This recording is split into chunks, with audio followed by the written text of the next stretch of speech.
Hi, and welcome to Knit All the Things. My name is Laurel. I'm also known as West Maven on Instagram, Ravelry, and here. If you're new, this is a space where I talk about all the things I'm knitting, all the things I want to knit, all things yarn, just all the things. And if you're returning, welcome back, Knitting Bestie. I can't wait to catch up with you.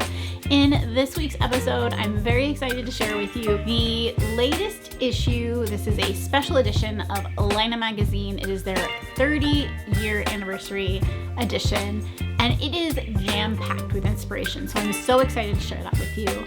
I also have a little bit of knitting progress as well as some swatches to share with you. I have been swatching away, trying to find the perfect match for some beautiful yarn, some of which I picked up at the Seattle Flock and Fiber Festival. So I can't wait to share that with you. So grab your knitting or your project, get cozy, and let's go. So I wanted to share with you this top. I just wore it to Seattle Flock and Fiber Festival, and this is kind of, I don't want to say genius, but it is a great top for festivals because it is a bit of a mullet. It is basically just the front, and it has two ties, so it looks like a really cute little top that's lacy, but it's not warm. So you have your like knit item if you want to wear something, but you can wear a t-shirt or a tank top or whatever underneath you want. I think it would also look super nice with like a button down. The options are endless. I also thought that it could be cute to like tie around your waist in some way to have like, you know, the scarf thing that's very popular right now. So I think there's a lot of ways you can wear this item. It is called the Nome, and it is by Issuelyric. I will link this pattern below. If you are not yet subscribed to my newsletter, I basically just send out all the links of the videos that I make, so you can sign up for that below as well. Okay, so let's get into it.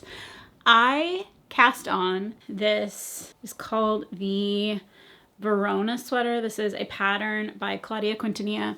And while I don't have a ton of progress quite yet, I am working on the sleeve because it is a bottom-up sweater. This is a very easy to memorize pattern. In fact, I have memorized it. I just need to knit on it. But this was my like purse pal for the Seattle Flock and Fiber Festival. I talk more than I knit, so I don't have a lot done. But it was great to have in my bag with me. It has basically stockinette followed by lace bits, and the lace bits are held single while the stockinette is held double. This is Ito yarn. It is the Ito Sensei, and it is knit in the color Billard. So it's this very beautiful dusty blue. I don't have anything in this color, so I thought it would be kind of fun. What else can I say? I just need to knit on it. It's actually really fun to knit. I like being able to, you know, pay attention, not pay attention here and there, and like quite quick succession. So that has been nice. This is, like I said, the sleeve. I don't think I can put it on without ripping this entirely off the needles, but maybe a tiny bit. So it's gonna look really nice. I do think one thing I'm gonna modify is making the sleeves a little longer, just because I do like a pretty good long sleeve. Typically I like to go to like the, what is this, thumb knuckle situation happening, like down on my hand quite a bit, just because if it's too short then I end up yanking on my clothes the whole time and it drives me crazy. So I definitely recommend this pattern. Let me know if you've cast this one on. I think it'll be nice as a transitional piece because it does have the lace, but I'm not fooling anyone. There's no way I would wear this in the summer, but spring, fall I think would be nice. So I've been working on that. And what else? Oh, I do want to quickly mention, sorry I'm jumping around a little bit. My mind's a bit going a mile a minute. This is the Parade yarn by Amarisu, and it is whatever the charcoal color is. I think it's called charcoal, but if you wanted that, and it's a linen, silk, and probably wool blend. It's a really nice yarn. Highly recommend. I think this would be such a nice like fingering weight sweater yarn to knit with. It has a really nice drape. Highly, highly recommend. Okay, back to what we were talking about. So I cast this on and I meant to travel with it and it just hasn't gotten very far. I have 2 sleeves to knit before I even jump into the body. So it's just going to be a while. I currently actually have another, I can't share it quite yet, but its time's coming very soon.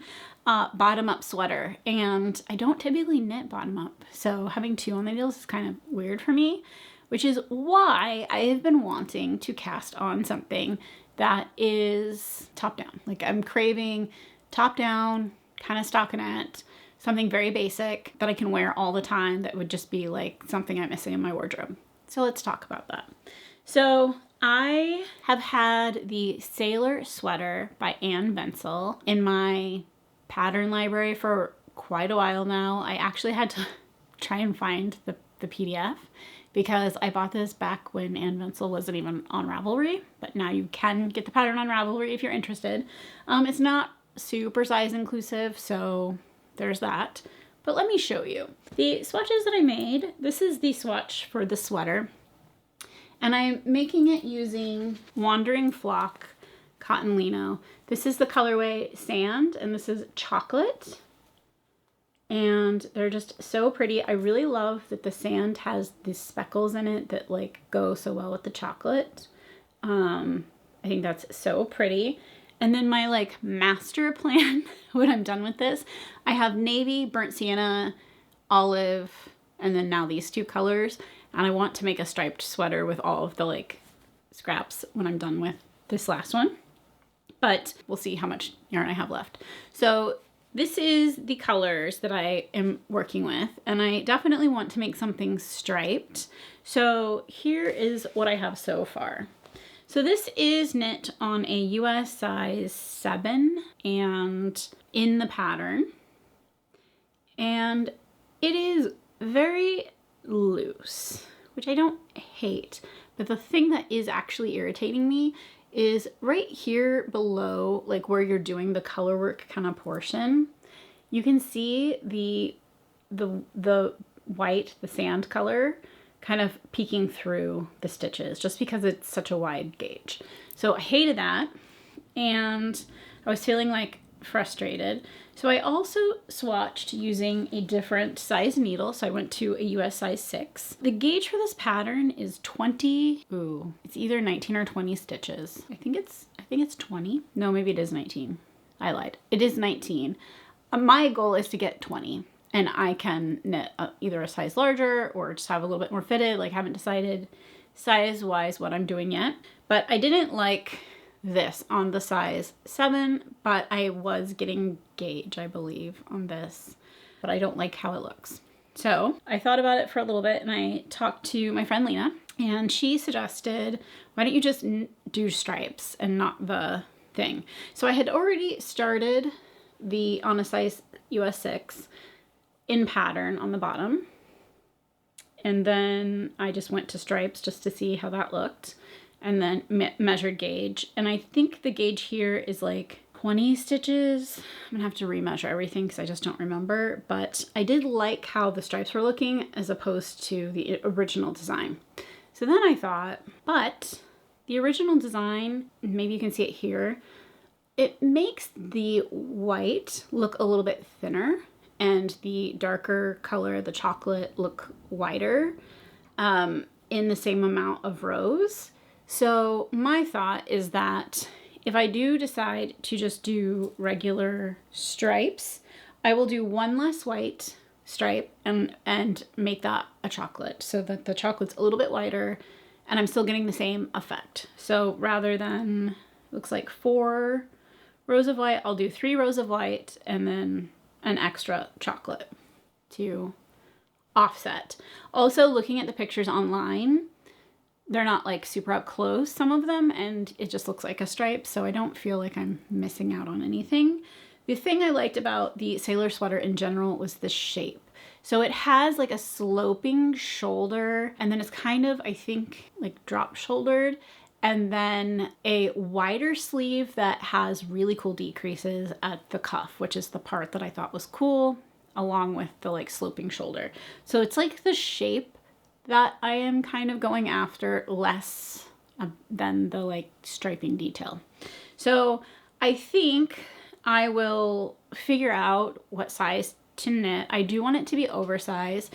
This fabric does have a lot of drape, so I don't know how that like sleeve detail is gonna look. If it'll be like too floppy and not like show off the detail like I'm wanting. That's kind of a concern of mine, but we'll see how it goes. And then I think, like I said, I will switch up the stripes a little bit so I get the same effect, even though it's different. And then I do like this gauge. So I think I will stick with this, whatever this gauge is, select a size based on that, pray that I have enough yarn. Because at this point, I'm changing too many things for me to figure it out, and hope for the best. So that's kind of where I'm at. If you have knit the sweater, let me know in the comments below. I'm really curious. There wasn't like tons and tons of projects, but like I said, this pattern wasn't on Ravelry for a really long time, so like who knows. And then I'm thinking that I'm gonna really like just the plain stripes and a little bit whiter brown stripe, a little bit thinner cream stripe. That's what we're going for. So I haven't cast this on yet just because I've been mathing. And I also like to, when I'm like changing something up quite a bit, and obviously it's not like I'm rewriting the pattern or anything like that, but I am changing enough things where I want to be certain when I cast on like how it's gonna go. So I've just paused a little bit so I can like gather myself and make a decision from facts rather than feels at this point. So I think that's where I'm at. And I'm really excited to use this yarn. I think it'll be so nice. So that is what I'm gonna do. I ended up buying this also at Seattle Flock and Fiber. If you are interested in that video, please check out the link below. I've made so much progress on my secret knit. I have gotten to the point where I need to split for the front and back, and then I'm hoping in the next week or so that I'm able to actually show you guys, because it is sparkly and is beautiful and I can't wait. But let's talk about what we're actually here for, which is we are going to talk things Laine Magazine. This is the 10 years. Why did I say 30? I have no idea why I said 30. That seemed crazy to me also. So 10 years of the Nordic Knit Life. This is from 2016 to 2026. Like, this actually is hilarious because I was like, wow, they've been at it for a really long time. I kept thinking 30 years seems like, I mean, I feel like they hadn't been around that long. I was like, this is only like, well, it's the anniversary issue, but their issue 30 is coming out, and I thought, what, do they do one a year? Like, what is going on? So now that I know, I feel a little bit silly. 10-year anniversary issue, and this was the interesting thing that I did not know, which was this issue isn't replacing like issue 30. So I thought this was issue 30, but that one's actually coming out in a couple of weeks. So we have that to look forward to. But let's talk about this one. So this one has 23 patterns and from designers all over the place. And the interesting part about this particular issue is that the designers in here, not all of them, but a good portion of them, basically took their most popular sweater pattern with Laine Magazine and made changes. So maybe it was a pullover and now it is a cardigan, or things like that. Or they used the lace pattern on something and made something totally new. So it's like all of your favorites from the magazines jam-packed into this issue, but with, you know, upgrades or twists or differences. So I thought that was really cool because it's just not something that I've seen anybody do before, and I thought that was nice. So first of all, I feel like they also went back to their roots on this issue, because there's a lot of just like photography as well as obviously knits. But if you look back in their early issues of Laine Magazine, there's a lot of like landscape and like beautiful photography with the knits, but they kind of have moved away from that, I'm sure, because of printing costs and all kinds of things. Just not as much like photography in the magazines other than like, you know, just photographing the knits. But this one does kind of nod back to their first couple of issues where there's like beautiful scenery, and knits, which I thought was really interesting. I don't know where they took these pictures, but they're just really beautiful. And again, like, it just makes me think of like the first days of Laine Magazine, and I'm sure that's what they were going for. Again, like, just really beautiful, beautiful photos. And then this is our first. So Sylvia Watts Cherry did design a pattern called the Aqua Miri cardigan that had kind of these diamonds in shapes in it, but she ended up making this into a pullover. And I feel like Sylvia Watts Cherry is very well known for her like amazing intarsia, and like, again, she did not disappoint. But this is a very approachable intarsia project because these diamond shapes are very large, so you're not like changing up and having tons of bobbins and things going on. You are really able to like enjoy the process of knitting this and have that intarsia experience. And also, if you are unfamiliar with intarsia construction, you do knit it flat, but again, she is to me queen of intarsia, and she, you know, gives very good instruction. You're not gonna be confused. It's very straightforward.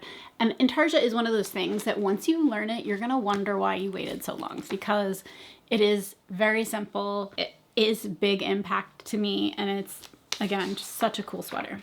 And here's some more. It's like crew neck.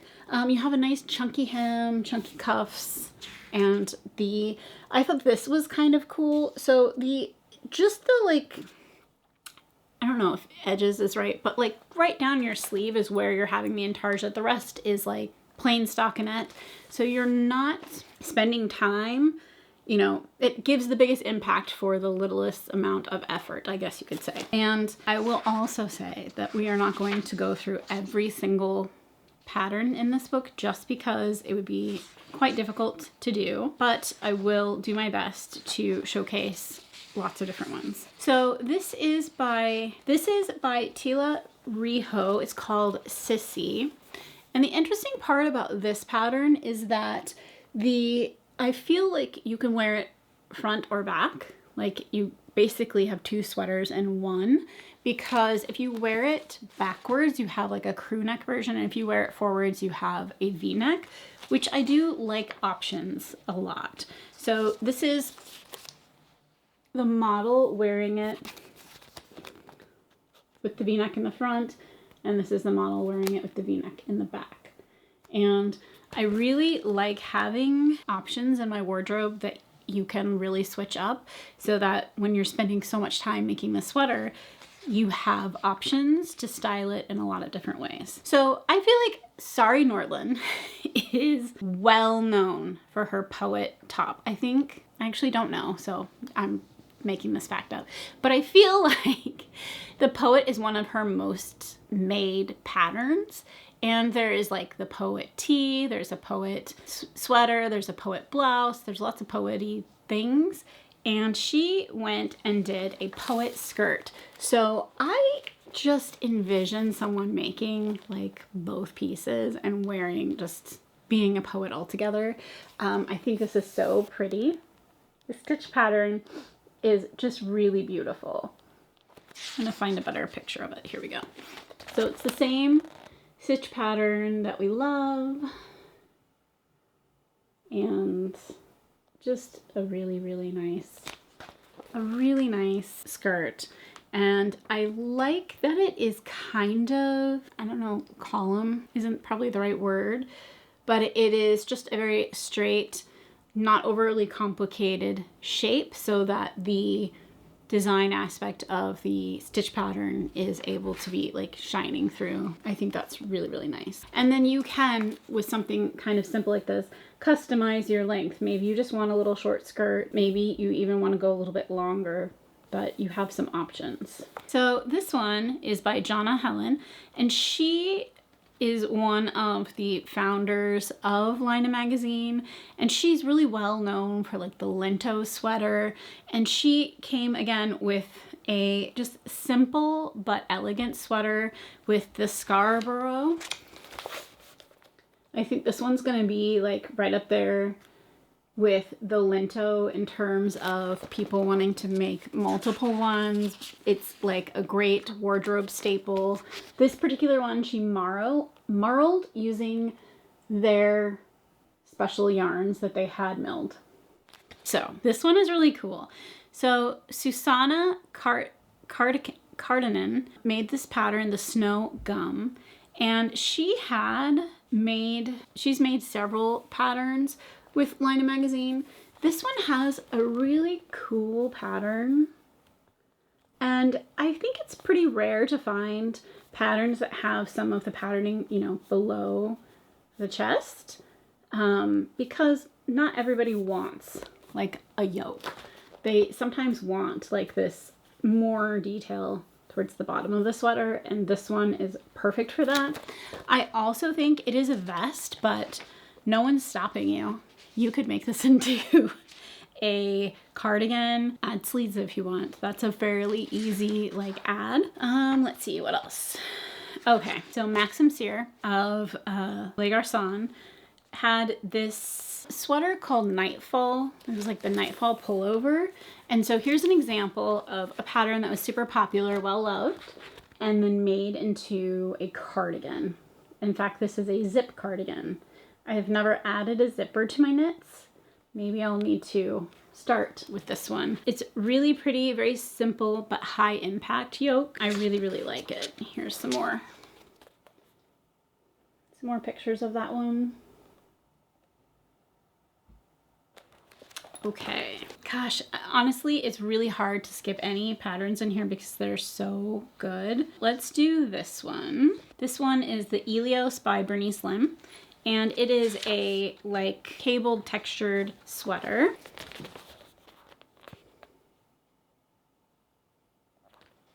And I like that it has the texture down the sleeve as well as in the front. I think that's a really, really nice addition. And like I said, this is really hard for me to skip any of them because they're honestly so good. This is Justyna Lorkowska, and this one, she has had a lot of patterns within the Laine Magazine as well. This one I feel is really sweet. It has a really nice texture. If you're looking for like a texture pattern, this one is for you. And it just has like a nice oversized fit and a mock turtleneck.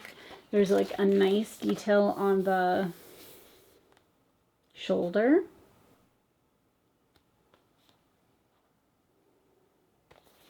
Okay, so this one is by, oh boy, I'm gonna mess up their name. Mikey Van Gagen. I feel like that is incorrect. Maki, maybe? I don't know. I'm so sorry. But this is the Jubilee Wervel. So the Wervel was printed originally in the Neons and Neutrals by La Vie Nome. And this is a cardigan version. The interesting thing about this particular pattern is the yoke is a different gauge than the rest of the sweater. So you have a much tighter gauge yoke, so you get lots of color changes and all the fun color work, and then you can bust out the rest of the sweater quickly because the gauge gets larger and would go by much more quickly. So that's really nice. And here's some up close on that one.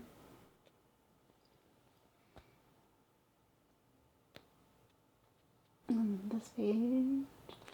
So really nice. Let's see. This is by D. Hardwick. And I really admire her patterns, but they feel so complex to me. But she does have this pattern called Wild Rose, and I feel like it's very approachable. So this one, I think, uses intarsia. I'm not sure if you're using other techniques as well, but it is this beautiful vest, and there are more than one motif chart in this magazine, so that if you're making a small or you're making the largest size, you are gonna have the same like shape, size, feel of the original motif because she has enlarged it a little bit so that it is fitting the sweater in the same way. So it is not just that you slap this one on all sizes, and some sizes it's gonna look very big and other sizes it's gonna look small. there is different size charts to compensate for the different sizes, which I found very nice. And then the back is just a very simple, but not simple back. So I thought that was really nice. This one's so good. Like, all of them are so good. I feel like we could spend ages here, but we can't. So this is the by Laine Laine Toasty. This is the Capri Folium, and it is a shawl. So pretty. If you are a shawl knitter, this one is for you. I thought it was just absolutely gorgeous, and like, it's like heirloom. It's an heirloom shawl. Who isn't gonna want to knit this? So pretty. Okay, this is the cover. This is by Saskia & Co., also known as Wei Qian Chan. This is the Reiti sweater, the one on the front. It's a really pretty colorwork sweater, colorwork yoke. I like the neck of this one. It's a little bit wider, mock neck. I think that's super nice. Here's a better picture of the sweater. And again, see what I mean by the photographs in this one are just really amazing.